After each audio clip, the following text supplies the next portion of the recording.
Hey guys, welcome to China Guide, the video series where I tell you some useful information about traveling to China. If you're going there, if you've been there, if you're going to go there again.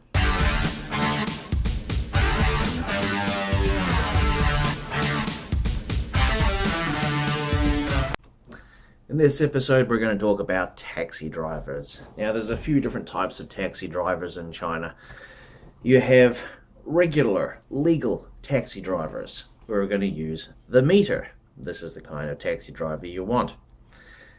Another taxi driver is the legal taxi driver who does not want to use the meter. This one, not so much. These guys are out to rip you off. If you're in China and you get a taxi driver and they say, I'll take you from A to B, and they don't say they're going to use the meter, instead they quote you a price, usually that price is an inflated price. You generally don't want to go with that taxi driver. You're better off to wave down another taxi driver. That said, in some cities it's hard to get a taxi, and I'll talk about that at the end of the video. The third type of taxi driver is what's known as a black cab driver.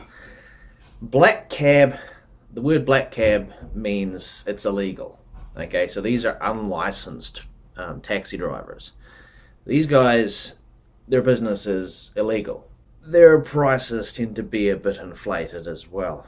But again, sometimes it's hard to get a taxi. So black cab drivers, you'll tend to see those guys, they're a bit like vultures. You'll see them kind of hovering at airports, train stations, bus stops, tourist attractions, anywhere where they know there's going to be people that really need to get onto a taxi. For example, a taxi stand at an airport or something, there will be the regular taxis lining up, but then you'll get the odd black cab driver. The fourth and final kind of taxi driver you get is the slightly unusual taxi driver, and this is more of a broader description. You will get motorcycle taxis. So these are the guys in Xi'an that have the basically, it's like a half a motorcycle and half of like a cart attached to the back. So a few cities have these motorcycle taxis. Sometimes you'll have the same thing except it's a bicycle, not a motorcycle. Now the way these guys differ from regular taxis is that they generally do shorter distances, and they tend to operate with certain restrictions whereby they're not allowed to go onto main roads like arterial roads and motorways, so that they can only operate in short distances. So these short distances kind of set them aside, legally speaking, from the black cab drivers, because the black cab drivers, being that they are driving a car, can go anywhere. Now sometimes it's hard to get a taxi in China. Certain cities, certain places, certain times of the day, it's friggin' hard to get a taxi. And these taxi drivers know it's hard, and they will try to take advantage of you. So there's a saying, you always pay in China. You either pay with your time or you pay with your money. And while we're on the topic of that, let's just talk about dishonesty for a second. Some of these taxi drivers, and this is usually the black cab drivers, some of them are dishonest. And when they tell you something, you have to ask yourself, is this the truth? Is this likely to be the truth? Perfect example of this is when we last went to Shanghai. We went to get off the subway at the correct subway station to go to Shanghai Happy Valley. Then it's like 100 meters away from the subway station exit.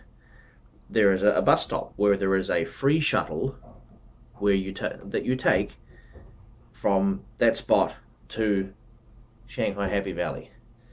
And we went there on a weekday, so there's not millions of people there.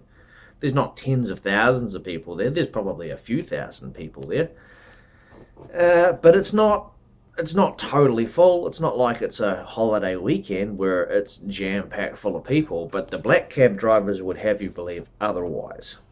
So they are going to be telling you, well, they're going to be telling the local Chinese, and they're going to be telling anyone who listens that you got to get there, you can't wait, they're already lining up, you need to get there, time is of the essence, because they want your business. That's what it's about. They want your business. And sometimes it's hard to get a bloody taxi. Especially if it's a city like Chengdu. Oh my goodness, sometimes it's hard to get a taxi. So you should avoid the taxi drivers that don't want to use the meter. You should avoid the black cab drivers. And in some circumstances, you should not take the motorcycle taxis either.